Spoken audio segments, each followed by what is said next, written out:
जर तुम्ही सुद्धा एक पेन्शन धारक आहात आणि तुम्हाला ही पेन्शन चालू ठेवायची असेल तर जीवन प्रमाणपत्र म्हणजेच लाईव्ह सर्टिफिकेट दरवर्षी काढावाच लागतो। त्यासाठी तुम्हाला आता लाईन मध्ये उभं राहण्याची अजिबात गरज नाही। तुम्ही घरी बसून सुद्धा अगदी 2 मिनिटांमध्ये हे लाईव्ह सर्टिफिकेट काढू शकता। याची प्रोसेस सांगण्याआधी टेक्नो टायगरला फॉलो करून ठेवा, म्हणजेच अशाच अपडेट तुम्हाला मिळत राहतील।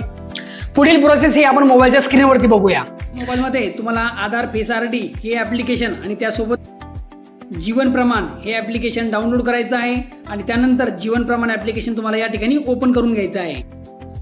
ते तुम्हाला तुमचा आधार नंबर, मोबाईल नंबर आणि ईमेल ॲड्रेस टाकून सबमिट करून घ्यायचं आहे। त्यानंतर तुमच्या मोबाईलवरती एक OTP येईल, तो OTP तुम्हाला या ठिकाणी टाकून सबमिट करून घ्यायचा आहे। त्यानंतर या ठिकाणी तुम्हाला पेन्शनरची सर्व माहिती भरून PPO नंबर आणि अकाउंट नंबर टाकून नेक्स्ट या बटनावर क्लिक करायचं आहे। त्यानंतर तुम्हाला तुमची माहिती परत एकदा चेक करून घ्यायची आहे आणि खाली दिलेल्या 2 बॉक्सवरती क्लिक करून सबमिट करायचं आहे। या ठिकाणी तुम्हाला स्कॅन या बटनावर क्लिक केल्यानंतर ऑटोमॅटिक तुमचं आधार RD हे ॲप ओपन होईल आणि त्या ठिकाणी तुम्हाला तुमचा सेल्फी या ठिकाणी क्लिक करायचा आहे। आधार ऑथेंटिफिकेशन ऑटोमॅटिक होऊन जाईल आणि झालं, या ठिकाणी तुमचं जीवन प्रमाणपत्र तयार झालं। तर चला भेटूया अशाच नवीन माहिती सोबत। धन्यवाद।